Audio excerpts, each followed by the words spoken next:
Well, it's a new day.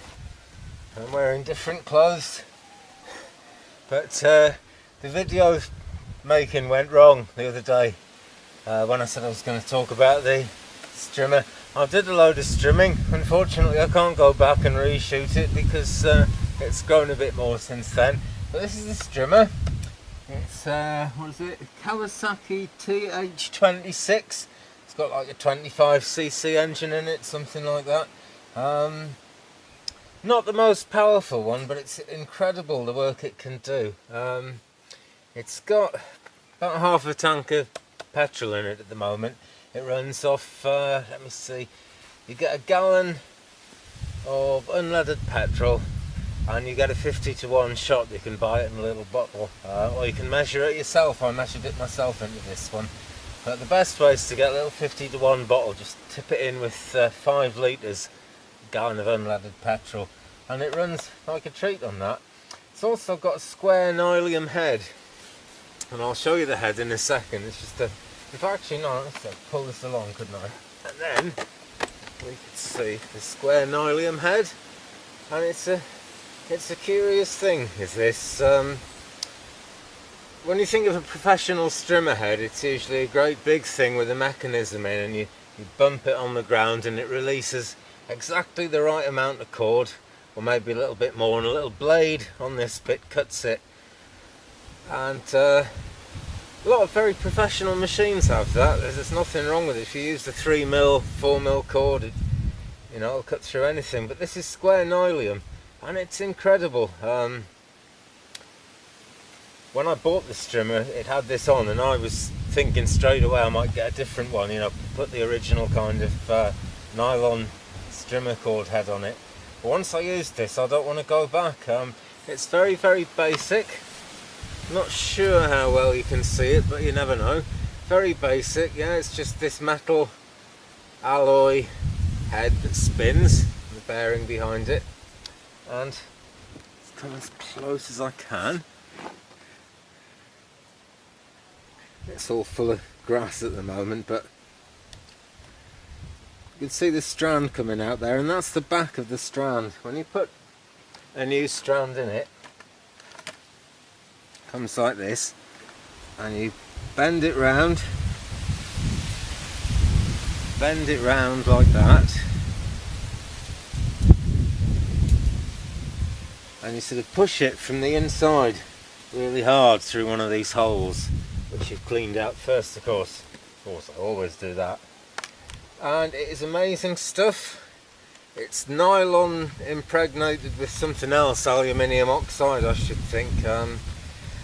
But the main thing that amazes me about this is the way it cuts through dead brambles, because dead brambles have a strength all of their own. Normally I'd have to go and get the secateurs, but this goes straight through them. And that doesn't seem very much length of cord, does it? But it's fine, because it maybe lasts me 3 or 4 weeks, even of fairly heavy work in the garden here. If I was doing a job, maybe working for the council, out cutting the hedges, I'm sure it'd only last about half a day, but you don't have to stop and change this very often, that's for sure. These are a bit tatty now, but they've cut through trees and all kinds of things. So, it's got petrol in it. It's got square Nylium in the head. Let's have a crack at running it. I've got the stop switch, so pop that down, push that in, catch it with that, choke right to the top. It's a good start of this. It's always worth getting a good quality one. A name like Still or Husqvarna tend to be the best, but I got this Kawasaki. It's quite expensive, but it's really worth it. I got it second hand, it was already rusty, but it runs really good. And it's good to get a straight shaft as well if you can, because the bent shaft ones, even the expensive models, there's a sort of metal cord down the middle that drives the other end, and when it goes around that corner it bashes into it, and it could, I suppose it could wear out the cord, but it's more likely to wear out the shaft and then start snagging. So for really heavy use, a straight shaft is the best, in my humble opinion. Right, let's give her a shot then. This way around's better, I think. already. Give her a bit more of a pump. I've already pumped it, but there's a thing under here that's quite difficult to see. But if you have a petrol strimmer or chainsaw or a lot of petrol things, you'll find this. You pump it no more than 5 times on this machine. I've pumped it before though and it hasn't got through, so I've done it another few squeezes there.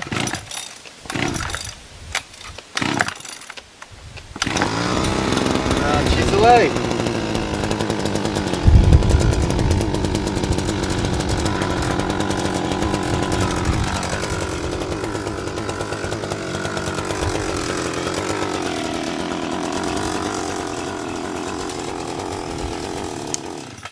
Oh, didn't last as long as I hoped. Let's try again. Let's put it out. Try again that way. That's it.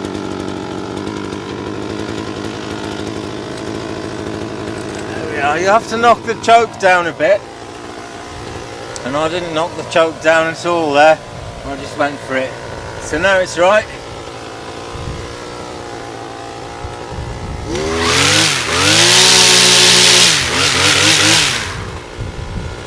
There.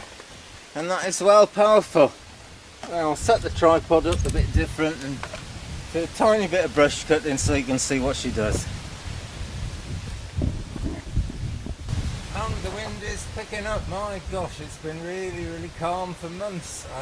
It's great, it's a wind of change. I can sort of feel the freshness coming through, which is fabulous. But a tree has actually just snapped. A small tree, quite an old small tree, a diseased elm in fact, has just snapped in the wind. That's absolutely incredible. Anyway, I thought I'd say this before I turn the strimmer on.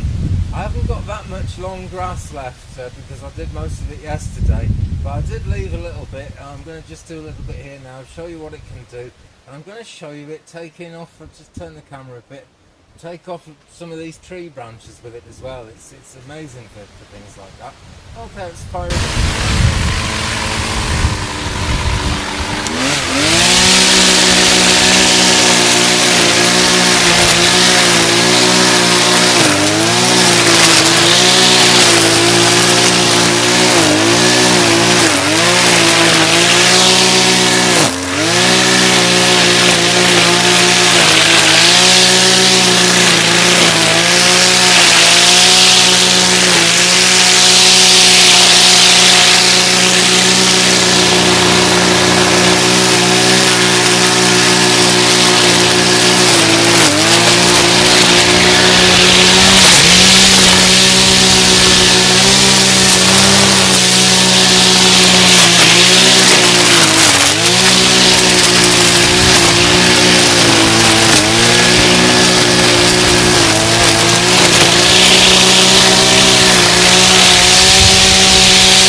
Just wanted to see you, just wanted to show you, I should say.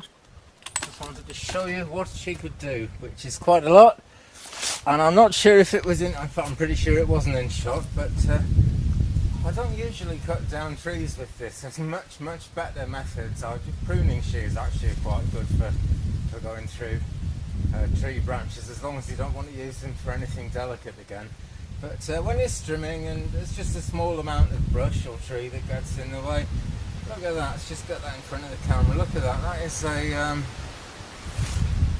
frond of a sycamore tree sapling. That tree will be a bit stronger now in its main body because this has come off. And that's, you know, that's what the strimmer can do. It's a really powerful thing. I wouldn't go for anything cheap. It's a false economy. It really is.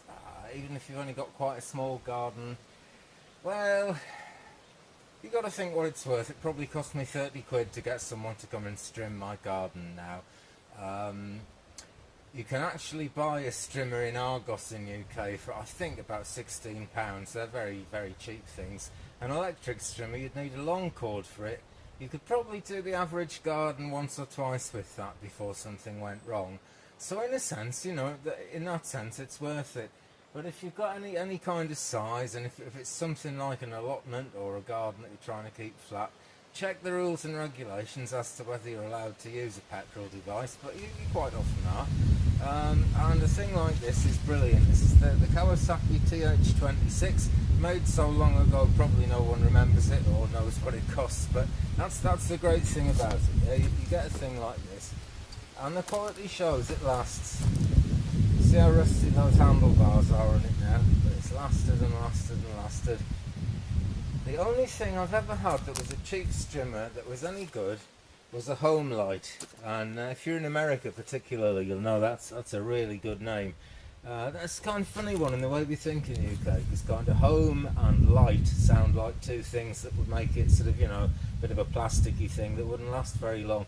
But no, I had a home light Strimmer. It lasted me for years and years and years, and I paid £16 for it. I actually got rid of it before I got this land mech converted Kawasaki thing here, and I almost regretted getting rid of it, even though that was 16 quid and this was more than 10 times that. I really quite sort of miss that Strimmer, and I think perhaps I should have kept it. So go for quality and you won't want to get rid of it, you know, and you'll get years and years of service out of it. Also safety, anything to do with Strimmers, I've said it before and I'll say it again, wear some safety gear. If I hadn't had glasses on just there, I'd have got a couple of little stones in my eyes.